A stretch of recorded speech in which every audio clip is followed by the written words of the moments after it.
जना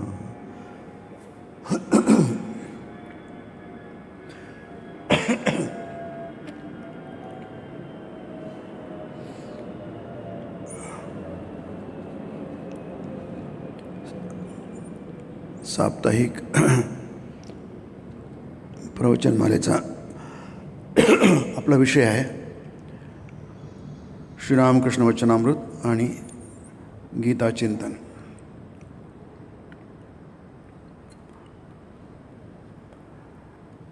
तेराव्या अध्यायातला आपण 8वा आणि 9वा परिच्छेद बघत आहोत. 9व्या परिच्छेदाच्या प्रारंभी गीतेतला एक श्लोक आहे.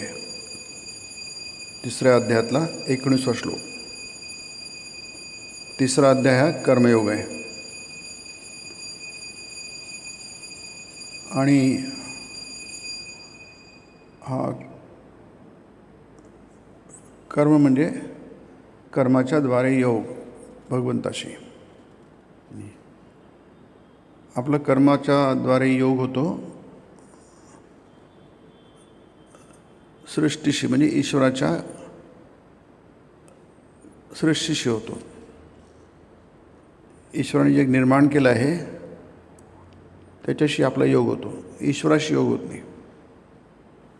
जसं श्रीरामकृष्ण एक उदाहरण देतात की एक जण आंब्याचा बगीचा बघायला गेला. तो कोणाच्या तरी मालकीचा होता आणि त्याला सगळीकडनं कुंपण होतं आणि एक त्याला गेट पण असतंच आत जायला बाहेर यायला. तर तो बाहेरून बघतोय सगळं. आंब्याची त्याला आमराई म्हणतात. आंब्याचा बगीचा, किती झाडं आहेत, आंब्याची कोणती जात आहे, किती जमीन आहे, पाण्याची काय व्यवस्था आहे, बरीचशी माहिती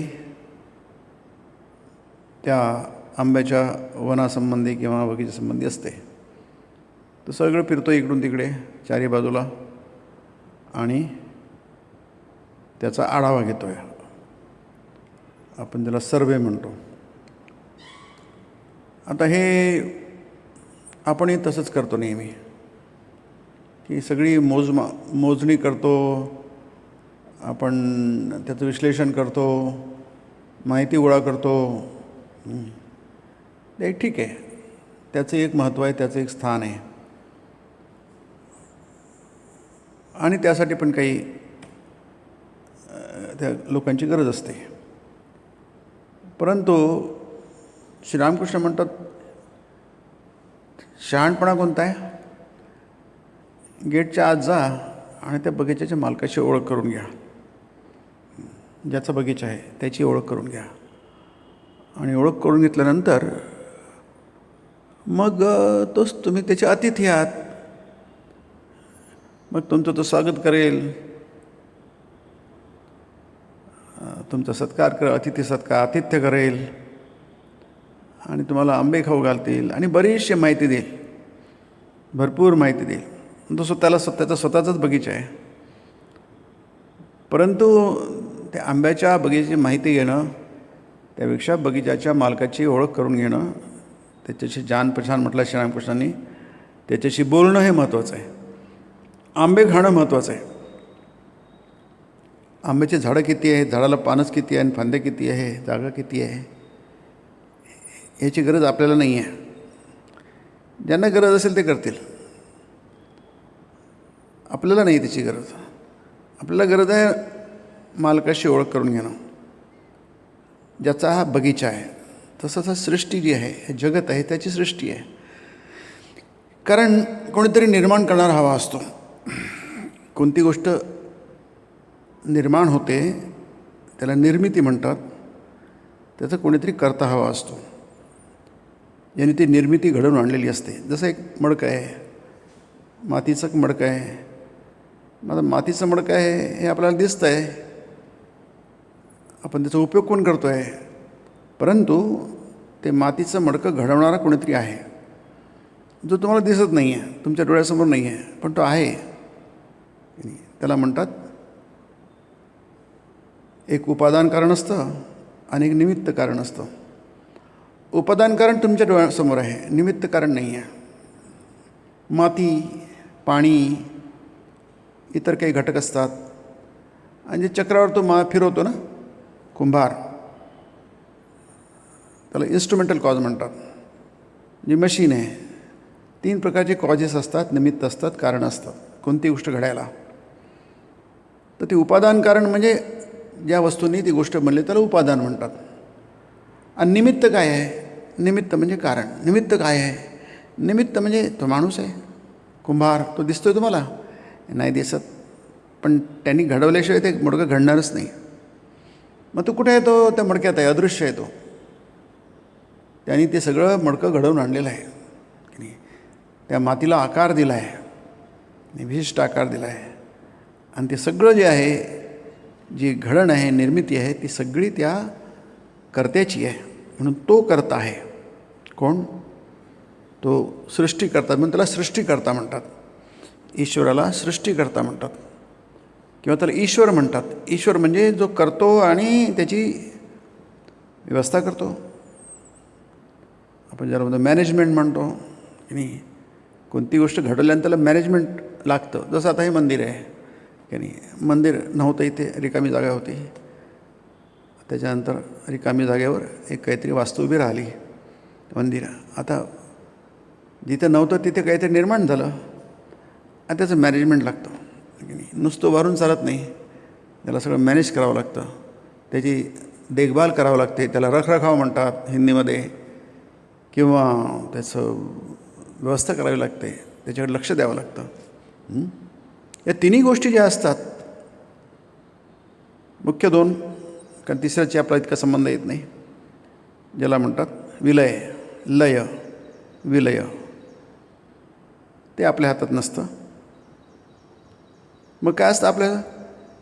एक गोष्ट नसलेली घडते आणि ती घडल्यानंतर ती राहते, त्याला स्थिती म्हणतात. त्या सगळ्या गोष्टी करण्यासाठी काहीतरी हवा असतो, एक कारण हवं असतं. त्यालाच म्हणतात निमित्त कारण. निमित्त. अहम सर्वस्य प्रभवो, गीतेमध्ये आहे. अहम सर्वस्य प्रभवो मत्तः सर्वं प्रवर्तते इति मत्वा भजन्ते मां बुधा भाव समन्विताः. हे शहाण्या लोकांना कळतं. बुधा म्हणजे बुद्धिमान, शहाणे लोक, ज्ञानी लोक, प्रज्ञावान लोक. त्यांना कळतं काय? इति मत्वा भजन्ते माम, असं जाणून भजन करा, सेवा करा, देवाची सेवा करा. बुधा ते भाव समन्विता असतात की नाही. तो ईश्वरी भाव घेऊन त्यांनी समन्वित होऊन ते देवाची सेवा करतात. ते काय, कोणता भाव असतो? की अहम सर्वस्य प्रभवो, मी सर्वांचा प्रभव म्हणजे निर्माण करताय. मत्तः सर्वं प्रभव, माझ्यातूनच सगळं काही आलेलं आहे. 7व्या अध्यायातला 7वा श्लोक पण फार छान आहे की मयि सर्वमिदं प्रोतं सूत्रे मणिगणाव्य. माझ्यातच सगळं काही आहे, माझ्याशिवाय काहीच नाही आहे. अन्य कारणात शंकराचार्य म्हणतात की नाही, माझ्याशिवाय दुसरं कोणतंही कारण नाही आहे. हे जाणणं की ईश्वराशिवाय दुसरं काहीही जगाच्या निर्मितीचं कारण नाही आहे. तर आपल्याला ह्याच्यामध्ये अजून तो प्रसंग चालू आहे वचनामृतातला की आपण जगासाठी खपतो आणि सतत लोक दिवसभर जन्मभर खपतात, म्हणजे काबाड कष्ट करतात. जन्मभर काबाड कष्ट करतात. ही वस्तुस्थिती आहे की जन्मभर आपण काबाड कष्ट करतो. आपण म्हणतो की घाम गाळतो, रक्ताचं पाणी करतो, किंवा आपण आराम करत नाही, श्वास घ्यायला आपल्याला फुरसत नसते वगैरे वगैरे म्हणतात नाही. परवाचीच गोष्ट आहे. एक जण आले होते, एक 38-40 वर्षांचं वय असेल. त्यांचे बरेचसे प्रॉब्लेम. एक अर्धा तास तरी मला ऐकावं लागलं चुपचाप बसून काय यांचे प्रॉब्लेम आहे म्हणून. त्यांचं आई आहे, भाऊ आहे, सगळेच त्याच्या विरुद्ध गेलेले आहेत. त्याची बायको आहे, त्याची बायकोही माहेरी चालली गेली आहे. आणि तो त्रस्त झालेला आहे माणूस. अगदी इतका त्रस्त झालेला आहे तो की मला म्हणजे 100पेक्षा सुद्धा जास्ती वेळ मला आत्महत्या करण्याचा विचार मनात आला. आणि त्याने आत्महत्या केली नव्हती, कारण माझ्यासमोर बसला होता तो, आहे की नाही. तर त्याने तो विचार आत्महत्या न करता टाळला. तो बरं केलं. मी 100 वेळाच्यापेक्षा जास्ती वेळा मला आत्महत्याचा म्हटलं काय. सगळं ऐकून घेतल्यानंतर तो माणूस म्हणतो, मी इतकं लोकांसाठी केलं, इतकं सगळं केलं, आईसाठी केलं, भावांसाठी केलं, सगळं केलं, पैसा खर्च केला, माझे पैसे मला परत मिळाले नाही वगैरे वगैरे. म्हणजे तो किती महान आहे, किती चांगला आहे. असेल, आपण कोणाचं काही खोलात जाऊ शकत नाही प्रत्येक गोष्टीमध्ये. पण त्याचं म्हणणं होतं की मी इतकं इतकं केलं, आज माझ्या बाजूला कोणीच नाही, मी एकटाच पडलो आहे. त्याची काही नोकरी गेली, नोकरी मिळेल त्याला कुठेतरी पुन्हा, की नाही. म्हणजे सगळ्या संकटांनी तो घेरलेला आहे. मग मी माझ्या पद्धतीने त्याला जे काय सांगायचं सांगितलं. म्हटलं तुम्हाला सांगितलं कोणी एवढे उपकार करायला जगावर त्यांच्यावर, की काय गरज आहे. इतका चांगुलपणा दाखवायची गरज काय आहे की जो तुमच्यावरच उलटेल. जो सद्गुणासारखा दिसतो, सद्गुण नसतो, तो दुर्गुण असतो, की नाही. हे आपल्याला समजत नाही, की नाही. ज्याला आपण सद्गुण समजतो तो खरोखर सद्गुण नसतो, तो दुर्गुण असतो. पण त्याला दुर्गुण समजणं आपल्याला जड जातं, की नाही. आपलं काहीतरी चुकतं आहे, नाही. संस्कृतमध्ये एक सुभाषित, फले न परिचीयते. झाडाची जात कोणती आहे, झाड कसं आहे, याचा आंबट आहे की गोड आहे, हे कशावरून कळेल, फळावरून कळेल. झाडाची प्रत त्या फळावरून कळते. फले न परिचीयते. इतकं सगळं चुकतं आहे, याचा अर्थ काहीतरी गडबड आहे, की नाही. मग श्रीरामकृष्ण म्हणतात, जगावर उपकार करण्याच्या तुम्ही गप्पा मारता. गप्पा बघा, आपल्या जगाचं काहीतरी भलं करायचं आहे, खूप भलं करायचं आहे, जगाला बदलून टाकायचं आहे, काहीतरी महान काहीतरी करायचं आहे आपल्याला. असे काही लोक असतात. सगळेच लोक काही वाईट नसतात. सगळेच लोक कौरवासारखे वाईट नसतात. कौरव अगदी जाणून बुजून वाईट आहे. गीतेच्या भाषेत सांगायचं, आसुरी संपदा आहे. गीतेचा 16वा अध्याय आहे, दैवासुर संपद विभाग योग, असं त्या अध्यायाचं नाव आहे, की नाही. संपदा म्हणजे मिळकत, जी आपण संपादन केलेली आहे, मिळवलेली आहे, की नाही. कष्टपूर्वक आपण जी मिळवलेली आहे. सद्गुण अंगी बनवायला बरेच कष्ट लागतात, की नाही. ती काही सोपी गोष्ट नाही आहे. चांगलं बनण्याचा प्रयत्न करणं ही सोपी गोष्ट नाही आहे, फार कठीण गोष्ट आहे. त्याला बरेच मेहनत लागते त्याला. आणि म्हणूनच फार कमी लोक असतात जगामध्ये खऱ्या अर्थाने चांगले लोक, नाही. पण चांगल्यामध्ये प्रॉब्लेम असतात पुन्हा. ते चांगले करायला जातात, पण चांगलं कशाला म्हणायचं हेच त्यांना कळत नाही आहे. आपण गीतेचा संदर्भ आपण घेतला तर आपल्याला काय लक्षात येतं की गीतेमध्ये अर्जुनला खूप चांगलं आहे. पहिला अध्याय त्याच्याच नावाने आहे, अर्जुन विषाद योग. पहिल्या अध्यायाचं नावच आहे अर्जुन विषाद योग. म्हणजे अर्जुनाला विषाद झाला होता, प्रचंड विषाद झाला होता. दुःखाच्या सागरात तो निमग्न, शंकराचार्य म्हणतात, की नाही. तो डुबून गेला होता दुःखाच्या सागरात. त्याचा शब्दाने विषाद वापरला आहे, अर्जुनाचा विषाद, की नाही. का त्याला विषाद झाला, की नाही. तो फार चांगला आहे, अर्जुन फार चांगला आहे, महान आहे. त्याला महात्मा म्हटलं आहे गीतेमध्ये. महान आहे, युधिष्ठिर महान आहे, धर्मात्मा आहे, तो धर्मराज आहे, धर्मामध्ये श्रेष्ठ धर्म आहे. परंतु सगळंच चुकतं आहे, की नाही. काहीच बरोबर होत नाही आहे. भीष्म किती महान आहेत बघा, पण काहीच बरोबर नाही, सगळंच चुकतं आहे. कारण काय बघा, घडतं काय नाही, काय घडतं आहे तुम्ही बघा, त्याच्यावरून कळतं. मग त्यांना म्हटलं की अरे हे सांगितलं की सगळ्यांना विसरा, तुम्ही या जगात एकटे आहात. आपण जगात एकटे आलेलो आहोत, एकटे जाणार आहोत. हे जर खरं असेल तर आजही आपण आत्ता पण एकटेच आहोत की नाही. आपण एकटे आहोत. जगाला कर्मयोगात खूप छान सांगितले स्वामीजींनी, हा मुद्दा खूप छान मांडलेला आहे की नाही. जगाला आपली एक मुळीसुद्धा गरज नाही आहे. स्वामी म्हणतात हे आपल्या मनावर कोरून ठेवा, आपल्या मनावर नीट कोरून ठेवा हे की नाही. आपल्याला आपली गरज जगाला आहे असं समजा आपण खूप काबाड कष्ट करतो, घाम गाळतो, मरमर मरतो की नाही. काही गरज नाही आहे जगाला तुमची की नाही. आणि तुम्हाला पण जगाची गरज नाही आहे की नाही. हे जर एकदा माणसाला कळलं त्याला म्हणतात अनासक्ती. तस्मादसक्त सततम कार्यम कर्म समाचर असक्तो याचरण कर्म परमाप्नोति पुरुषः. हा 19वा श्लोक आहे 3रा अध्यायातला, इथं मांडलेला आहे या 9व्या परिच्छेदाच्या प्रारंभी. इथे हे जाणून अर्जुना अनासक्त होऊन कर्म कर. मी त्या माणसाला म्हटलं तुम्ही सगळं जे केलं आहे ना ते सगळं आसक्तीने केलं आहे. प्रेम म्हणतो माझं इतकं प्रेम आहे, माझ्या बायकोवर प्रेम आहे, माझ्या आईवर प्रेम आहे, माझ्या वडील त्याच्या वृद्धाश्रमात आहे, कुठे श्रीरामपूजा तिथे. म्हणून आता त्यांना डिस्टर्ब करू नका, त्यांना राहू दे तिथे. सगळ्यांवर माझं खूप प्रेम आहे. पण ते प्रेम तुमचं आहे त्यांना समजत नाही ना, समोरच्या माणसाला. पांडवांचं आपल्या भावांवर खूप प्रेम आहे. म्हणजे दुर्योधन त्याला सुयोधन म्हणतात, त्याचं कधी वाईट बघत नाही. अरे पण वाईट बघा, वाईटामध्ये वाईट बघा, फार आवश्यक आहे की नाही. वाईट कळलं पाहिजे आणि काय चांगलं आहे कळलं पाहिजे की नाही. आप भला तो जग भला. आम्ही चांगले तर सगळं जग चांगलं, हे पुस्तकात ठीक आहे की नाही. तुम्ही चांगलं म्हणजे जग चांगलं होईल मुळीच नाही आहे की नाही. जग चांगलं नसेल तर त्याला चांगलं करा.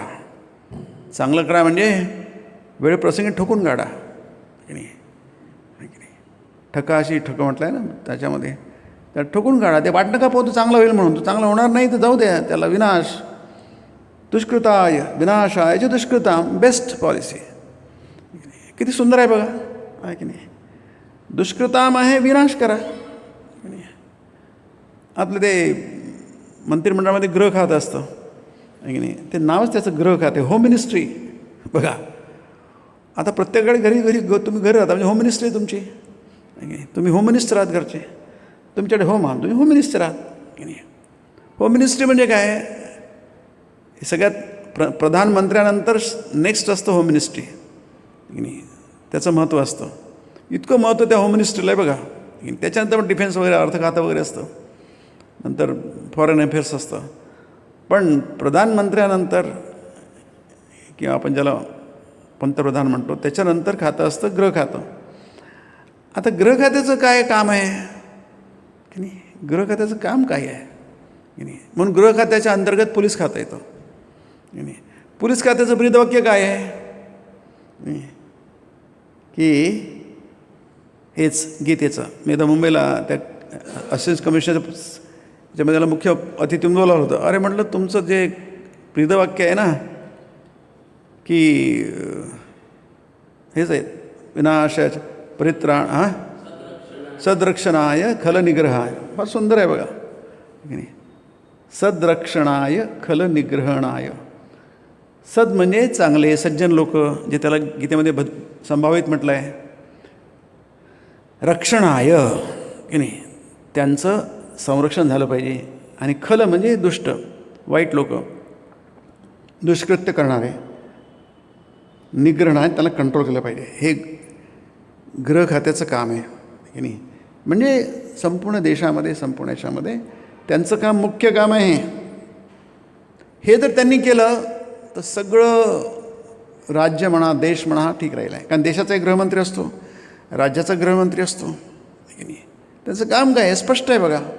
असं केलं तर धर्मसंस्थापनार्थाय, मग धर्माची संस्थापना होते, म्हणजे सगळं काही ठीकठाक राहतं. तसं होत नाही, पण व्यवहारामध्ये मुळीच होत नाही तसं. खूप व्हायला पाहिजे की नाही. याच्यावर आपण वेळच देत नाही, चिंतनच करत नाही. फार महत्त्वाचं आहे, फार फार महत्त्वाचं आहे. सगळीकडेच छोट्या क्षेत्रामध्ये पण समस्या आहे आणि जागतिक स्तरावर पण समस्या आहे. त्याचं कारण हे आहे एक, म्हणून संभवामी युगे युगे, मी युगी युगी अवतरतो. देवालयाची गरज काय आहे. देवालयाची गरज काय आहे, काहीच गरज नाही आहे. ह्या जगातल्या प्रत्येकाला जर समजलं हे तत्त्व की वाईट आहे त्याचा निःपात करा, त्याला संपवून टाका, ओळखा, त्याला म्हणतात शत्रुबोध म्हणतात. तुम्हाला शत्रू आहेत ते कळलं पाहिजे की नाही. गीतेमध्ये फार छान आहे ते, आहे की नाही, की त्याचं चित्वैनम संशयम योगम आतिष्ठोत्तिष्ठवर 3ऱ्या अध्यायामध्ये पण येते की नाही, की हा दुरा कामरूपम दुरा सदम असं म्हटलं आहे. याला जपून ठेवू नका, वाट पाहू नका. किंवा आणखी एक गमतीदार गोष्ट असते, आपल्या दररोजच्या जीवनामध्ये हरघडी जीवनामध्ये खूप प्रॉब्लेम्स असतात आणि आपण काय करतो, आपल्याला काही ते चमत्कार घडून यावा, कारण आपल्याला त्यात तोंड द्यायचं नसतं. जसं अर्जुनाला ते समोर जे आपलेच लोक आहेत त्यांना तोंड द्यायचं नव्हतं, म्हणून आपण वाट बघूच्या म्हणून पळून जाऊ, आहे की नाही. त्याने म्हटलं क्लीब आहे तू, क्षुद्रम हृदय दौर्बल्यम, हे सोड तू, उठ लढ, समोरच्याशी लढ, समोर बघ, पाठ नको दाखव त्यांना.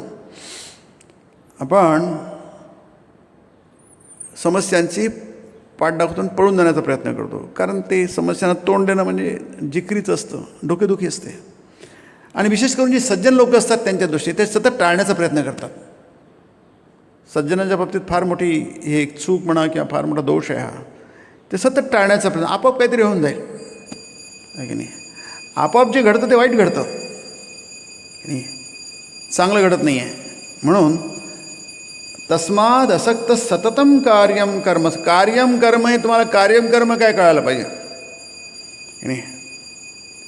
हे आपल्याला आपल्यासाठी कार्य काय आहे, कार्य म्हणजे कर्तव्य अर्थाने, विहित काय आहे, मग त्याला गीतेने स्वधर्म म्हटलं आहे. स्वधर्ममपि चावेक्ष न विकंपितुमर्हसि धर्म्यादियुद्धाश्रयोन्यत क्षत्रियस्य न विद्यते. अर्जुन तू क्षत्रिय आहे, तुझ्यासाठी विहित कर्म काय आहे, धर्मयुद्ध आहे, तू युद्ध कर. कर्तुम नेच्छसी यन्मोहात करिष्यसी अवशोपित, तू मोहामुळे करणार नाही असं म्हणतो, तू करशीलच, तुझा क्षत्रिय स्वभाव तुला करायला भाग पडेल. स्वभावजेन कौंतेय निबद्धस्वेन कर्मणा, 18वा अध्याय.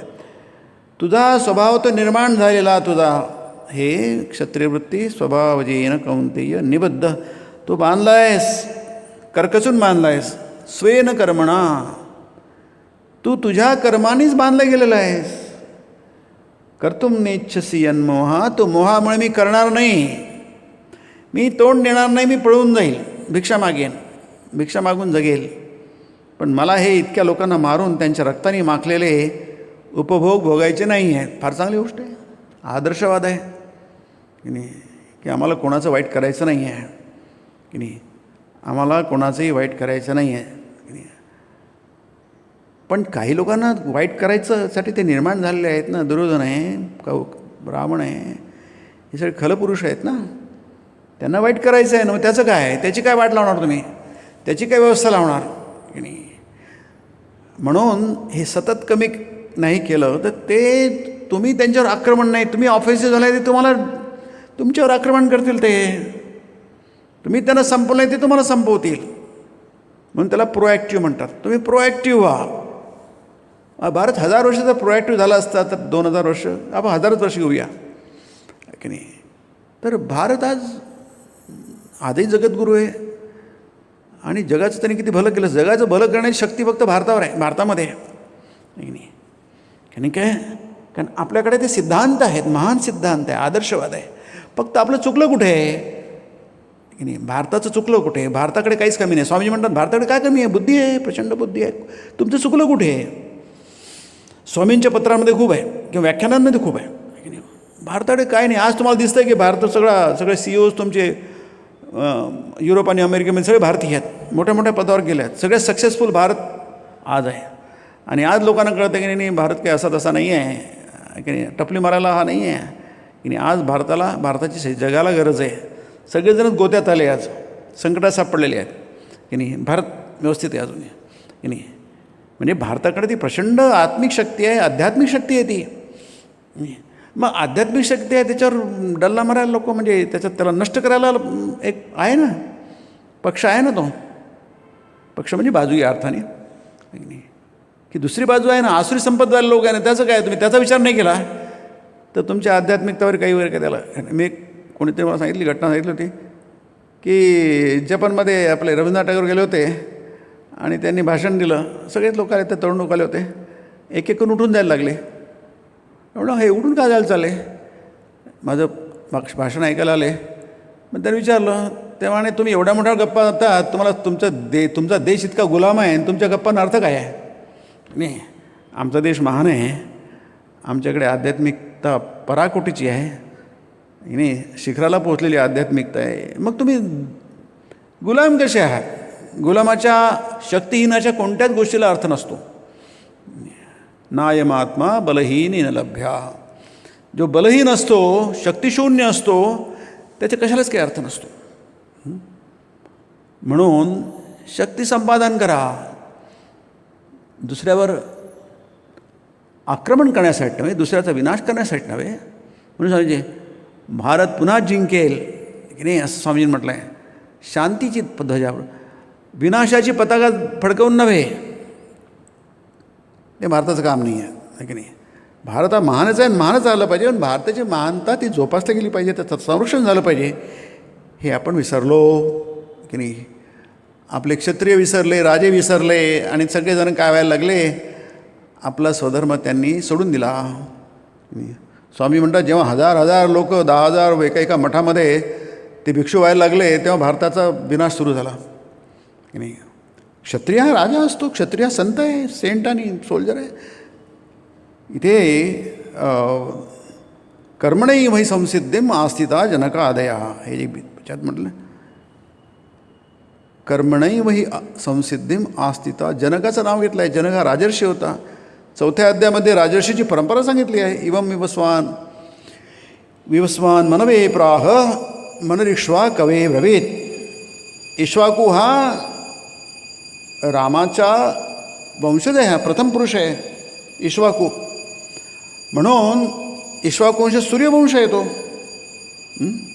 म्हणून तर विवस्वान म्हणजे सूर्य. 4था अध्याय ज्ञानयोग आहे, पण त्याची सुरुवात कशी आहे बघा. इमं मनवे प्राह मनुरिक्ष्वा कवे ब्रवीत एवं परंपरा प्राप्तम इमं राजर्षयो विदुः सकाले नेहमता योगो नष्ट परंतप. अर्जुन ही परंपरा आहे की नाही. सूर्य हा क्षत्रिय आहे, मनु हा क्षत्रिय आहे, इक्ष्वाकू क्षत्रिय आहे, विवस्वान क्षत्रिय आहे. ही परंपरा राजर्षीची आहे, ॲक्टिव्ह. त्याला स्वामीजींनी म्हटलं ॲब्सोल्यूट मोनार्क, म्हणजे राजे आहे, लढतात, आणि ऋषी पण आहेत, ते ज्ञानी आहेत. म्हणून मग याच्यामध्ये आपल्या परंपरेमध्ये हा इथे गीतेमध्ये जनकाचा उल्लेख आहे की नाही. म्हणून अर्जुना हा 20वा श्लोक आहे. म्हणून तू काय कर, जनकाचा आदर्श समोर ठेव. कर्मणही होई संसिद्धिम आस्थिता जनकादयाः आणि लोकसंग्रहमेवापि संपश्यन कर्तुमर्हसि. तू कर्मनिष्ठ का व्हायला पाहिजे, कर्मरत का व्हायला पाहिजे. कर्माने काही बिघडत नाही आहे, कर्माने आपण दुःखी होत नाही. कर्म आपल्याला काही त्रास देत नाही, कर्मामधल्या आसक्तीने आपल्याला त्रास होतो की नाही. मग त्या माणसाला मी सांगितल्यानंतर म्हटलं असं आहे बाबा की नाही, सगळं विसर, सध्या 6 महिने तू मस्त आरामात जग की नाही. तुला जे आवडतं ते खा. आता मी जगासाठी जगणार नाही, फक्त माझ्यासाठी जगेल. बरोबर, हा काय विचार आहे. हा तर स्वार्थीपणा झाला. माणसाने स्वार्थी व्हायला पाहिजे की नाही. आपण जो परार्थ निस्वार्थपणा म्हणतो तो निस्वार्थपणा नसतो, हे आपल्याला कळायला पाहिजे की नाही. ते पांडवांना नाही कळला, भीष्मांना नाही कळला. त्यांना वाटतं मी किती फार महान आहोत, सगळेच महान होते. परिणाम काय झाला, एकही गोष्ट नीट होत नाही, धड होत नाही आहे, सगळी गोष्ट बिघडते. महाभारत अद्भुत आहे आणि महाभारताचं भरपूर चिंतन व्हायला पाहिजे. अद्भुत आहे सगळं, एकही गोष्ट बिघडत नाही आहे.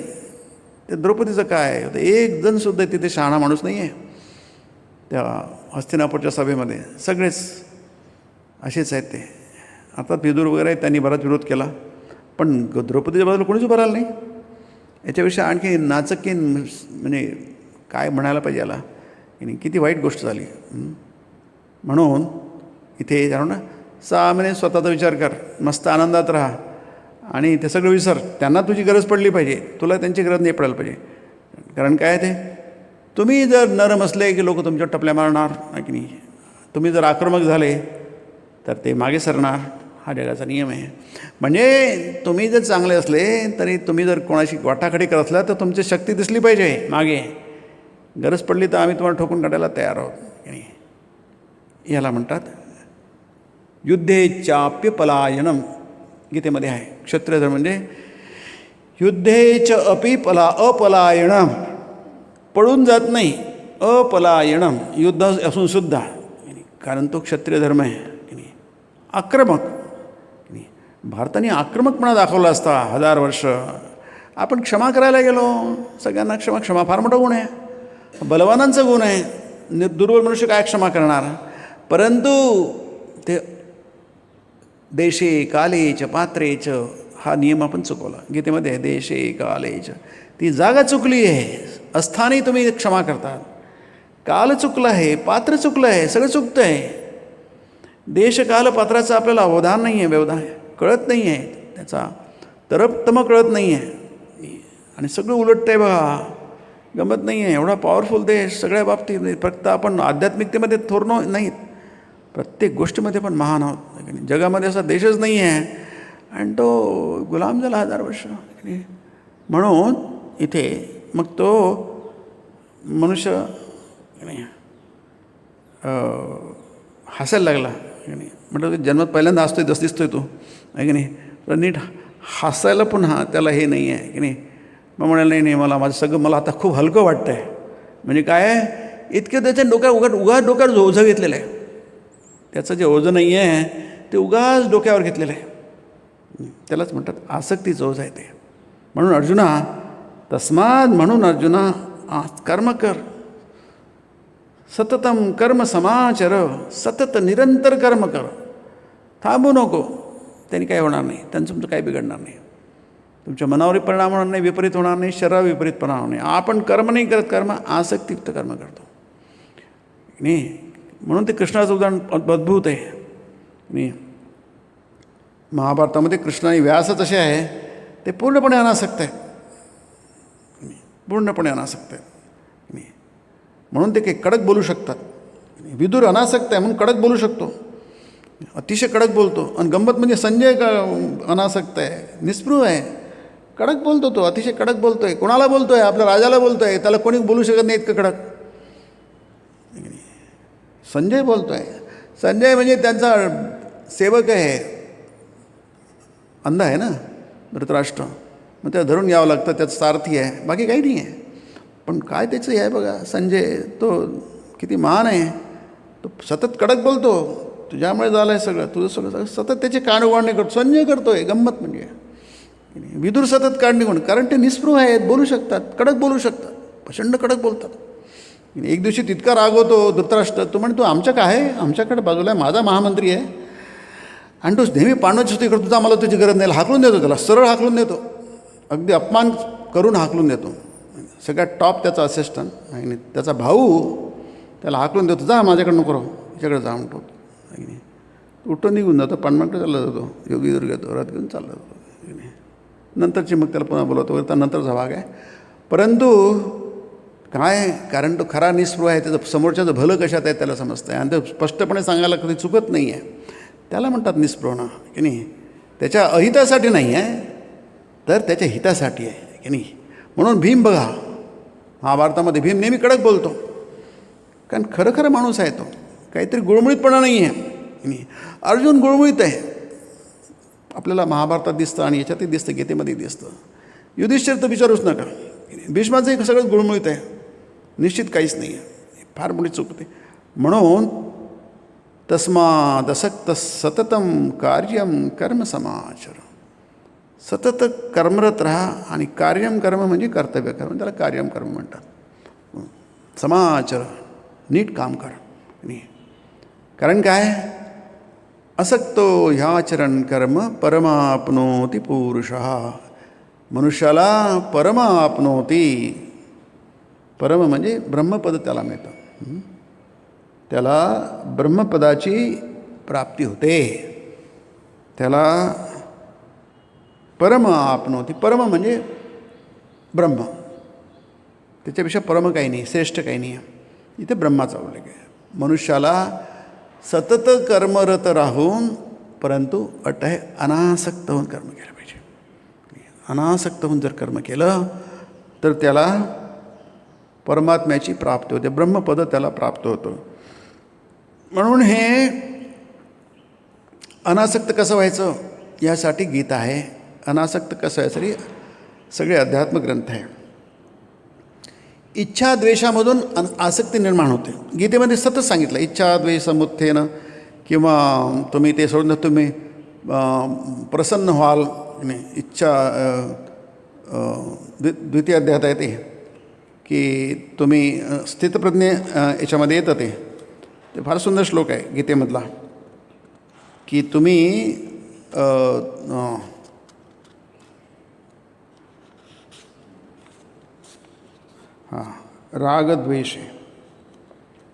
रागद्वेष वियुक्तैस्तु विषयान इंद्रियश्चरण. विषयान इंद्रियश्चरण म्हणजे आपण जगतो त्याला विषयान इंद्रिय म्हणतात. इंद्रिय विषयामध्ये चरण म्हणजे विचारतात, त्याला आपण जीवन म्हणतो की नाही. आपल्याकडे 10 इंद्रिय आहेत, 11वं मन आहे की नाही.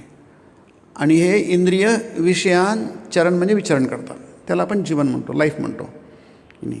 आणि दुसरं जगात काय असतं आपलं 11 इंद्रिय सतत कशात ना कशात तरी त्याचा म्हणजे विषयांशी संपर्कात येतात की नाही. राग द्वेष वियुक्तैस्तु, परंतु ते राग आणि द्वेष, राग म्हणजे आसक्ती, त्यालाच गीतेमध्ये इच्छा द्वेष वगैरे म्हटलं आहे की नाही. वेगवेगळ्या शब्दांनी गीतेमध्ये अर्थ एकच आहे. राग द्वेष वियुक्तैस्तु विषयान इंद्रियश्चरण. तुम्ही जीवन जगा, कारण तुमचे विषय समोर आहेत, म्हणजे श्रवणादी विषय, दर्शन, श्रवण की नाही, हे जे 5 विषय आहेत, आणि कर्मेंद्रिय आणि ज्ञानेंद्रिय आणि मन, हे आपले इंद्रिय आहेत. हे यांची प्रवृत्ती अशी असते की ती विषयांमध्ये ती विचरण करते. आत्मवश्यी विधेय आत्मा प्रसादमधिगच्छति. तुम्हाला प्रसाद म्हणजे प्रसन्नता, चित्ताची प्रसन्नता, त्याला प्रसाद म्हटलं आहे की नाही. ती तुम्हाला प्राप्त होईल अशी आत्मवश्यी. तुम्ही जगात वावरत आहात, इंद्रिय तुमचे संपर्कात येतात की नाही, विषयांच्या संपर्कात येतात की नाही, परंतु त्यांनी तुमचं चित्त अप्रसन्न होत नाही, दुःखी होत नाही, तर ते प्रसन्न होतं. कसं शक्य आहे? यात शक्य आहे केव्हा? रागद्वेष वियुक्तैस्तु. जेव्हा आता वेगळा विषय आहे, रागद्वेष म्हणजे काय हे फार अद्भुत आहे ते, पण थोडंसं विषयाला सोडून राहिलं, म्हणजे हा आपला आजचा विषय नाही आहे. त्याच्याशी तुम्ही संपर्क सोडा की नाही. कोणती गोष्ट कराल रागद्वेषाने करू नका की नाही. म्हणून ते स्वामी ठाकूर म्हणतात, जगावर उपकार करण्याच्या तुम्ही गप्पा मारता, इतकं जग का लहान आहे हो, आणि असे तुम्ही कोण मोठे जगावर उपकार करायला उठला आहात. साधनेद्वारा त्याचा म्हणजे परमात्म्याचा साक्षात करून घ्या, ईश्वर लाभ होऊ द्या, त्यानं शक्ती दिली तरच सगळ्यांचं भलं करू शकाल, एरवी नाही. सुंदर आहे बघा. म्हणजे तुम्ही जगाचं भलं किती करा, पण लक्षात ठेवा की तो तुमचा काही उद्देश नव्हे. कारण जे जगाचं भलं करायला जातात त्यांनी जगाचं कधीच भलं होत नाही. हा इतिहास आहे की नाही. हा इतिहास आहे, तसं कधी होत नसतं. याचं कारण त्याचं ही चुकली, दिशाच चुकलेली आहे. पुढे काय बघा, एक जण भक्त त्याच्यावर प्रति हा मांडतोय, त्यांचा मुद्दा मांडतोय. म्हणजे याचा अर्थ असा होतो काय की जोवर त्याचा लाभ होत नाही तोवर सर्व कर्मांचा त्याग करायला हवा, असंच ना. तुम्हाला असंच म्हणायचं आहे ना की आम्हाला ईश्वराचा लाभ झालेला नाही आहे आणि केव्हा होईल काही माहीत नाही आहे, मग तोपर्यंत आम्ही काय करायचं? आम्ही कर्म करायचं नाही, सर्व कर्मांचा त्याग करायचा आहे की नाही. म्हणून गीतेत म्हटलं आहे, सर्व कर्माण्यपि सदा कुर्वाणो मद्व्यपाशया. की सर्व कर्माण्यपि म्हणजे निषिद्ध कर्मसुद्धा, चुकीचं कर्मसुद्धा नाही. सर्व कर्मान्, गीतेत असतं आहे, म्हणजे शंकराचार्य तसेच अर्थ काढला आहे. सर्व कर्माण्यपि सदा कुर्वाणो, तू काही चांगले वाईट जे कर्म करशील, मद्व्यपाश्रय, मला आधार घेऊन कर तू. सर्व कर्माण्यपि सदा कुर्वाणो मद्व्यपाश्रिया अवाप्नोती शाश्वतं पदमव्ययम. की नाही, मत्प्रसादात अवाप्नोती शाश्वतं पदम. तू मला प्रसन्न कर, म्हणजे माझी सेवा कर, देवासाठी कर्म कर. अवाप्नोती शाश्वतं पदम अव्ययम, त्याला म्हणतात ब्रह्मपद. शाश्वत आणि अव्ययपद हे ब्रह्मपद असतं. की नाही, तू वाईट केलं तरी तू काय, गीतेत भरपूर आहे, 9व्या अध्यायात आहे, 4थ्या अध्यायात आहे, अपिचेदसी वगैरे आहे की नाही, किंवा सुदुराचार वगैरे, आपण ते नेहमी त्याचा हे करतो, उल्लेख करतो की नाही. तू कसाही असशील तरी तू तरुण जाशील की नाही. न मे भक्त प्रणश्यती, माझ्या भक्ताचं काही बिघडत नाही आहे तरी तू तरुण जाशील. आता आपण आताच बघतोय की पांडवांमध्ये हे आता मान्य आहे, आजकालचे विद्वान सगळे मान्य करतात, किंवा पूर्वी पण लोकांना कळलं होतं, पण आज अधिक स्पष्टपणे ते मांडलं जात आहे. कारण सोशल मीडिया आहे ना, त्याच्यामुळे अधिक स्पष्टपणे विचार होतो आहे, अधिक स्पष्टपणे ते मांडलं जात आहे की पांडवांमध्ये खूप दोष होते आहे की नाही. पांडवांमध्ये खूप दोष होते. आपल्याला तिघांविषयी माहिती आहे, त्यातल्या त्यात भीम बरा म्हणतो मी, कारण तो निस्पृह आहे की नाही. स्पष्ट आहे, जसं वायू आहे ना, वायुपुत्र आहे तो. हनुमान त्याचा भाऊ आहे, रामायणातला हनुमान भाऊ आहे. हनुमानही वायुपुत्र आहे आणि हाही वायुपुत्र आहे, भीम पण वायुपुत्र. जसं वायू नेहमी स्वच्छ असते, नेहमी प्रवाही असतो, ते काही होत नाही, कशाच्या संपर्कात येत नाही की नाही. म्हणजे वायू हा स्वभावताच मोकळा असतो. भीम हा स्वभावताच फार मोकळ्या मनाचा होता, प्रेमळ मनाचा होता, निस्पृह होता, तो अतिशय निस्पृह होता. त्याच्यातून कधी वाईट नाही घडलं बघा, चुकीचं काही घडलं नाही बहुतेक वेळी. तो वायुपुत्रच आहे आणि निस्पृह आहे, स्वार्थत्यागी आहे, फार महान आहे. पण बाकी दोघं जण अर्जुन आणि हे किती पराक्रमी, किती महान आहे. परंतु घडतं काय की चांगलं असून चालत नाही, वाईटाला नष्ट करणं हा चांगल्याचाच भाव आहे की नाही. वाईटाचा नाश करणं विनाशायच दुष्कृताम, त्याचा नाश करणं हा याचाच भाग आहे. हे आपल्याला कळलं नाही, अर्जुनाला कळलं नाही, पांडवांनी कळलं नाही, भीष्माला नाही कळलं. आधीपासून आता मान्य केलं की पांडवांमध्ये दोष होते, कौरवांचा प्रश्नच नाही आहे, कौरव तर वाईट होतेच. आणि दुर्योधन आहे, धृतराष्ट्र आहे, कर्ण आहे, शकुनी आहे, दुःशासन आहे, हे सगळे वाईट होते. हे महाभारतात स्पष्टपणे सांगितलं आहे, तर तिथे काही वाद नाही आहे. कर्णाचं काय आहे, आणि कर्ण हा कुंतीपुत्र आहे, सूर्यपुत्र आहे. आता काहीतरी चांगले गुण कर्णामध्ये आलेच असले पाहिजे. आईवडिलांपासून गुण येतात, काही चांगल्या गोष्टी येतात आहे की नाही. पण काय झालं आहे की तो दुःसंगामुळे बिघडला की नाही. हां, आणि त्यामुळे त्याचं त्यापेक्षासुद्धा मोठी चुकून झाली कर्णाची, की त्याच्या पक्षाला कर्ण कृष्ण नव्हता. पांडवांकडे बरेच दोष आहेत. त्यांचं काय म्हणजे त्यांचं काय बरं झालं, म्हणजे त्यांनी काय चूक नाही केली असं म्हणूया, किंवा ती चूक टाळली म्हणूया. त्यामुळे त्यांनी कृष्णाला आपल्या पक्षाला घेतलं. याचा अर्थ काय, सर्व कर्माण्यपि सदा, तुम्ही कशी, कारण माणसाच्यातून चांगले वाईट कर्म घडतात, की सगळेच काही महान नसतात. काही लोक, आपण सामान्य लोक, सतत चुका घडतात, बरं वाईट घडत असतं की नाही. परंतु तुमच्या पक्षाला जर कृष्ण असेल तर त्या सगळ्या गोष्टींचं काय होतं, त्याला महत्त्व येत नाही आहे. कर्णाचं काय चुकलं, कर्णाने कृष्णाला नाही स्वीकारलं, आपल्या पक्षाला नाही घेतलं, की कृष्णाच्या पक्षाला कर्ण गेला नाही. आणि जर गेला असता तर कर्णही महान झाला असता. कर्ण महान का झाला नाही, कारण तो कृष्णाच्या विरुद्ध गेला. फार छान आहे महाभारतामध्ये. त्याला म्हटलं रे तू आमच्या पक्षाला आहे, कुंती म्हणते आमच्या पक्षाला आहे, ते सगळं अद्भुत होऊन गेलं असतं की नाही. पण जेव्हा ऐकत नाही, कर्ण ऐकत नाही, मला ते जमायचं नाही म्हणतो, एकांतात नेऊन त्याला सांगतो मला जमायचं नाही, ते मला दुर्योधन सोडता येणार नाही. मग कर्ण नाराज होते कर्ण, आणि त्याने ते एक दोन अध्यायाचं त्याच्यावर, तू माझं ऐकत नाही सातात की तुला कळेल, जेव्हा युद्ध झाल्यानंतर तुला कळेल मग काय तू काय चूक करतो आहे म्हणून की नाही. तर फार कडक त्याची उघाडणी केली. हे दाखवत नाही महाभारतात, ते सिरियलमध्ये दाखवत नाही, पुस्तकातही दाखवत नाही की नाही. त्याच्यावर कर्णावर खूप त्यांनी केलं, टीका केली. तू मूर्खपणा करतो आहेस, तुला कळत नाही तू काय करतो आहे, बरोबर म्हणलं आहे की नाही. म्हणजे बऱ्याच विस्ताराने आहे ते दाखवत नाही. महाभारतात त्याचा उल्लेख आहे की नाही. आणि किती मोठी चूक होती ती, फार मोठी चूक होती. म्हणून आसक्ती, तुम्ही जर देवाचा पक्ष घेतला म्हणून इथे म्हटलं आहे की तुम्ही ईश्वरला करून घ्या, त्यानं शक्ती दिली तरच सगळ्यांचं भलं करू शकाल, एरवी नाही.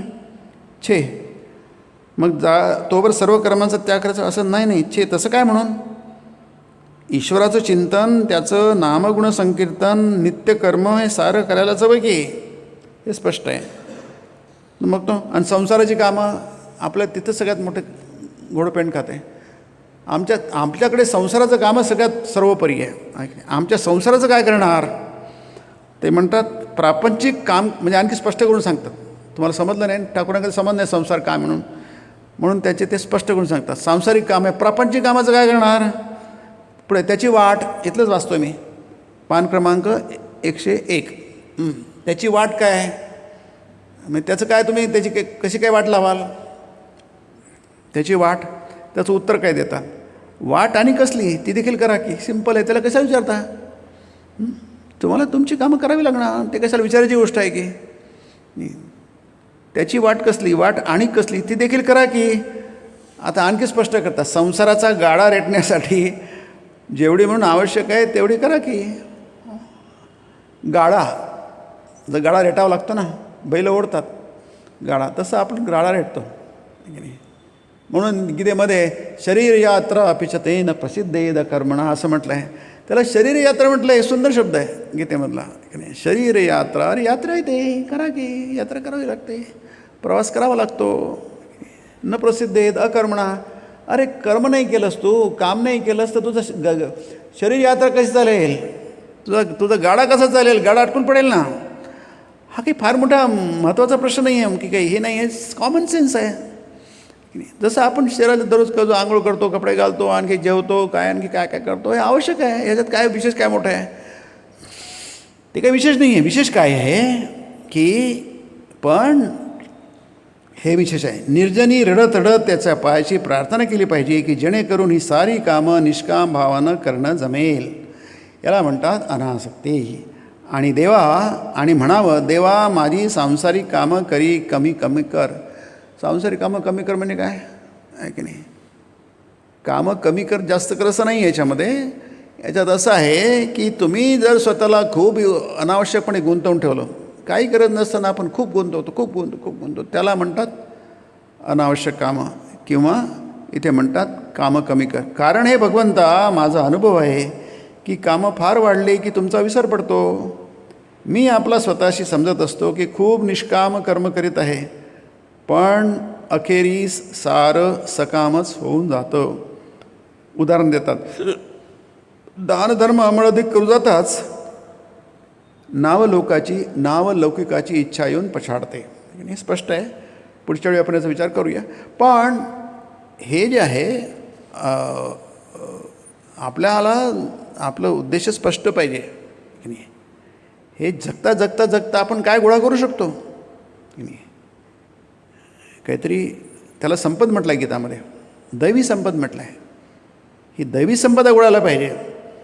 दैवी संपद विमोक्षाय 16वा अध्याय की नाही, ती तुमच्या मुक्तीचं कारण म्हणेल. आणि दैवी संपद म्हणजे तेच इथं म्हटलं आहे, देवाचं नाव घ्या की, जप करा, ध्यान करा, जे काय देवाशी जोडलेलं आहे त्याला सत्कर्म म्हणतात. सत म्हणजे देव, परब्रह्म आहे की नाही. सत्कर्म करा, सद्गुणांगी बनवा, इत्यादी इत्यादी सगळं तुम्हाला माहिती आहे की नाही. म्हणून जे काही कराल, आपली क्षमता फार थोडी आहे. सामान्य माणसाची क्षमता फार थोडी असते, एवढीशीच असते की नाही. पण थोडी आहे म्हणून त्यांनी चुप बसावं असं नाही. तुमचं आहे, सूर्य जगाला प्रकाशित करतो, संपूर्ण जगाला प्रकाशित करतो. एकटा सूर्य सगळ्या जगाला प्रकाशित करतो. आपण सूर्यासारखे नाही जगाला प्रकाशित करू शकणार आहे. मग आपण काहीच नाही करायचं नाही, पंटीसारखं करा. एक पंटी आपलं काम करते, ती जेवढा आवश्यक आहे तेवढं ते प्रकाशित करते.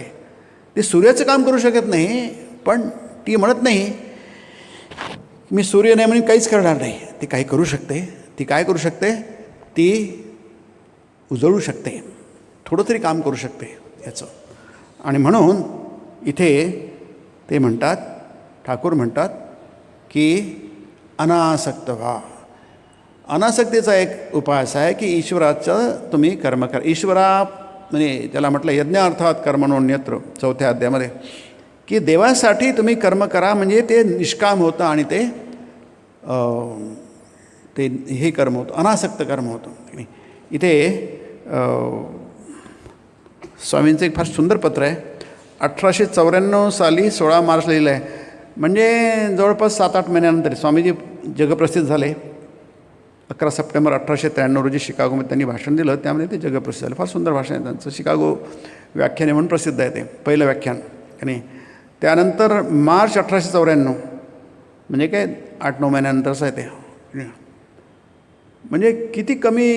पण त्यांचं पत्र वाटलं की त्यांना महापुरुष कसा असतो, अनासक्त कर्म कसं केलं जातं, नाही ते फार सुंदर आहे. आज फक्त मी थोडं वाचतो, पण त्याचं खूप चिंतन व्हायला पाहिजे.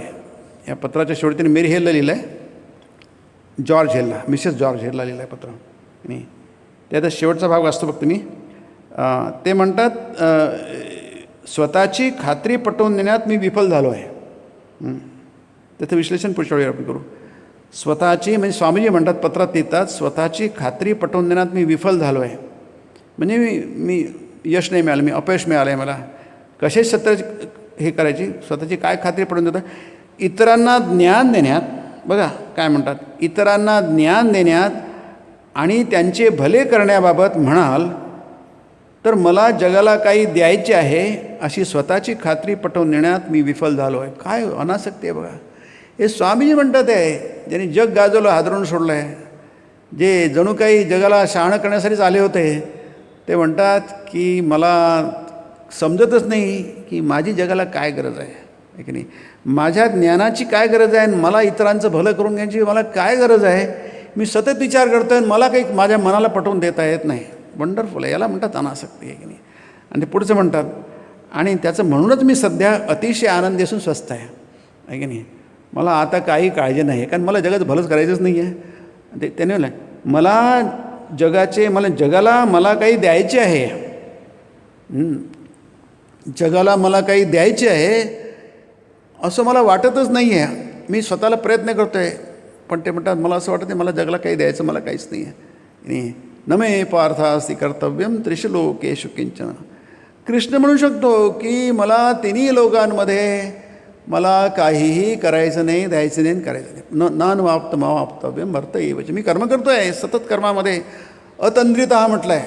कोणत्याही प्रकारची सुस्ती, आळस, प्रमाद न करता मी सतत कार्यरत आहे, परंतु मला काहीही कर्तव्य नाही. तो माणूस तेच म्हणतो, मला कर्तव्य नाही का बायकोविषयी, मला आईविषयी कर्तव्य नाही. म्हटलं कर्तव्य विसरतो, ते कर्तव्य नाही आहे, तुझी आसक्ती आहे. ते प्रेम वगैरे काही नाही आहे, फक्त प्रेमाचं काय आहे, त्याचं ते आवरण आहे, बाहेरचं आवरण आहे. तर तसं नसतं ते. आपण उगाच आपल्या काहीतरी विचित्र समजुती करून घेतो आहे. तर पुढे किती सुंदर आहे बघा. या भव्य घरात मी एकटाच असून छान धूम्रपान करीत मी आता तत्त्वचिंतन करतो आहे, कारण एकदम रिलॅक्स आहे मी. कारण मला काही जगासाठी करायचंच नाही, जगाचं भलंही करायचं नाही, जगाला काही द्यायचं नाही आहे, ज्ञान वगैरे काही द्यायचं नाही, जगाचं भलं करायचं नाही, माझ्याकडे देण्यासारखं काहीही नाही. असं माणसामध्ये विचार आला तो किती आनंदी होईल आहे. मी आता फक्त धूम्रपान करतो म्हणजे मी अगदी निश्चिंत आहे आता, कारण की काळजीच कारण नाही करायचं नाही मला, आणि मला कोणती काळजीच नाही आहे, आणि मी स्वस्थ आहे, आणि मी अतिशय आनंदी आहे आणि स्वस्थ आहे. तत्त्वचिंतन कशाचं? तत्त्वचिंतन म्हणजे ब्रह्मचिंतन, त्याला तत्त्वचिंतन म्हणतात. त्याला तत्त्वचिंतन, तत्त्व म्हणतात म्हणजे ब्रह्म, त्याला तत्त्वचिंतन ब्रह्मचिंतन म्हणतात. मी कशाचं तत्त्वचिंतन करतो आहे की मला वाटतं मी काय असं, मला या कार्याचा ज्वर कसा चढला होता की नाही. मी तापाने फणफणत होतो आणि त्याला ज्वर म्हणतात. ज्वर म्हणजे ताप की नाही. आणि हे असं कसं झालं, मला कार्य करायचं आहे, जगाचा उद्धार करायचा आहे, जगाला द्यायचं आहे, आणि अमुक करायचं आहे, आणि ढमुक करायचं आहे. माझ्या डोक्यात गेलं कसं. फार सुंदर पत्र आहे, तुम्ही वाचा. यावर्षी या महिन्याच्या जीवन विकासमध्ये आलं आहे ते की नाही. पुढे म्हणतात, सगळाच मूर्खपणा की नाही, इथलंच वाचतं आहे, तुम्ही वाचून घ्या. सगळाच मूर्खपणा, हा आपलं सगळं समजणंही मूर्खपणा आहे आणि वागणंही मूर्खपणा आहे. म्हणतात सगळाच मूर्खपणा. माझं मूर्खपणाचेच विचार होते.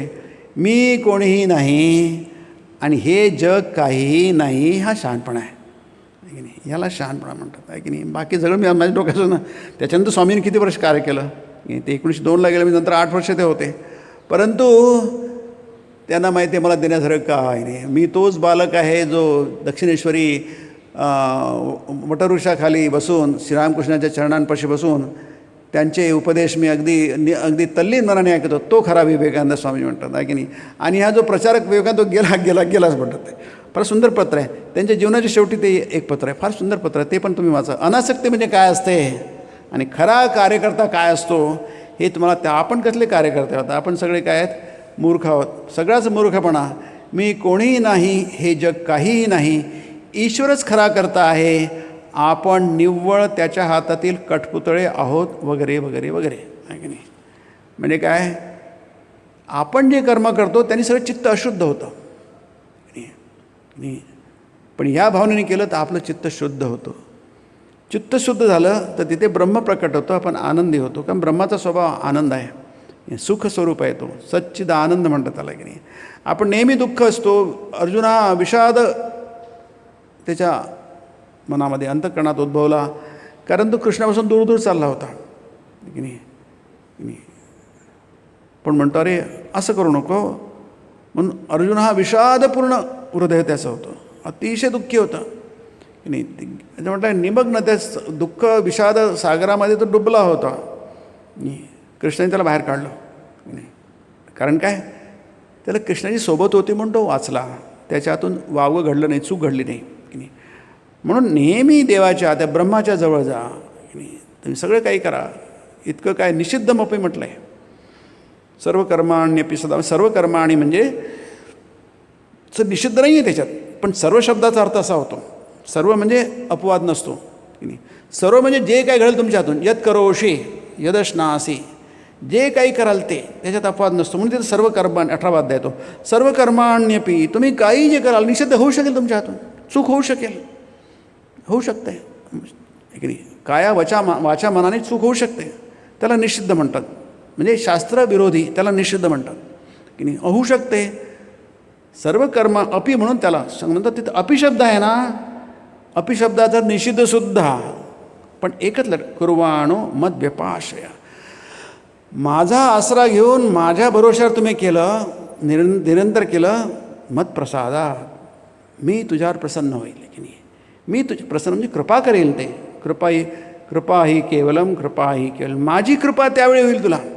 मत प्रसादात अवाप्नोति, किती मोठी कृपा होईल आहे. शाश्वतम पदम अव्ययम, अव्यय आणि शाश्वत पदाची तुला प्राप्ती होईल आहे. काय अद्भुत आहे बघा आहे की नाही. म्हणजे तुम्ही निषिद्ध कर्म करून सुद्धा देवाला प्राप्त करू शकता. आणखीन आपल्याला काय पाहिजे आहे, फक्त अट काय आहे, तर देवाला विसरू नका. देवाला आपला ध्रुवतारा माना. देवाला विसरलं की सगळंच बघ बिघडलं. मग ते कौरवांसारखं होईल आहे किंवा कर्णासारखं होईल आहे. ते दुर्दैव आहे की नाही. अरे तुम्ही दुर्योधनाला जवळ घ्यायचं की कृष्णाला जवळ घ्यायचं, हा जर विवेक नसेल तर मग ते काय आहे, ते पराभूत जीवन आहे, फेल्युअर आहे ते की नाही. त्यामुळे कर्म आणि आपलं जीवन कशा प्रकारे जोडायला पाहिजे की नाही, की जेणेकरून आपल्याला अत्युच्च फळ मिळेल, उत्तम फळ मिळेल, परमपदाची प्राप्ती होईल. परमाप्नोति पुरुषः की नाही. मनुष्याला परम आपनोती, त्याला परमपद सर्वोच्च फळ मिळेल. फळाची अपेक्षा न करता त्याला सर्वोच्च फळ मिळत असतं. आपण पुढच्या प्रवचनात यानंतरचा विषय बघूया. ओम ब्रह्मार्पणं ब्रह्मवीर ब्रह्माग्नौ ब्रह्मणाहुतं ब्रह्मैव तेन गन्तव्यं ब्रह्मकर्मसमाधिना. हरि ओम तत्सत्. ओम शांति शांति शांति. कृष्णार्पणमस्तु.